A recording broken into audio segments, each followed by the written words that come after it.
You've worked in a lot of different in the fantasy genre. What do you like most about doing films and television shows in that genre? There's a wonderful kind of stretch that you're allowed. You're allowed to do terrible things that if you're playing a character who works in a bank, you probably don't get to do, unless it's Dexter or something like that. And it's still the kid in me still loves the dress up and the cool costumes and the silliness of it.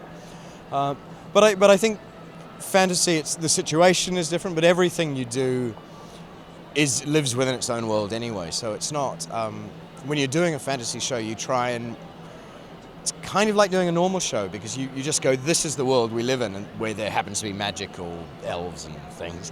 So it's a way of sort of finding the humanity within the fantasy elements, I guess.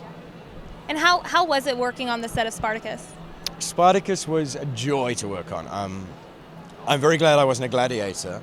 When we shot, especially Vengeance series, it was sort of two worlds. There was the villa world, which was we Romans, and then there was the gladiator world.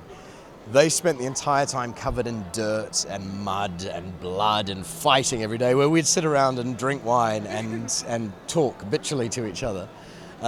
So I was very, very happy about that. And as a show to work on, it was such a joy working with great people, and also on these scripts that were so exciting. Every 2 weeks, I guess, we'd get a new script out for the episodes coming up, and everyone, cast and crew, you would see sitting around in breaks in the studio just flipping through these scripts, so excited to read the next episode and see what's going to happen and what monstrous things people are going to do to each other in the next step. So yeah, it was a joy to do.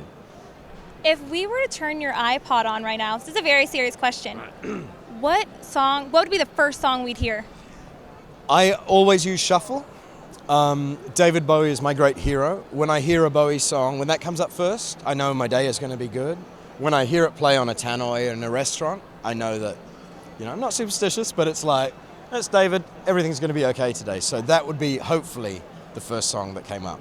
If it was going to be a bad day, some random piece of crap that at some party someone had downloaded to play over the sound system that I have no idea what it is, possibly drum and bass something, that might come on. And then I just go, I don't know what it is, and then go home. It's a good question. Well, thank you very much. Hi, I'm Craig Parker, and Spiderwood was here at the Austin Comic Con 2012. It was choice.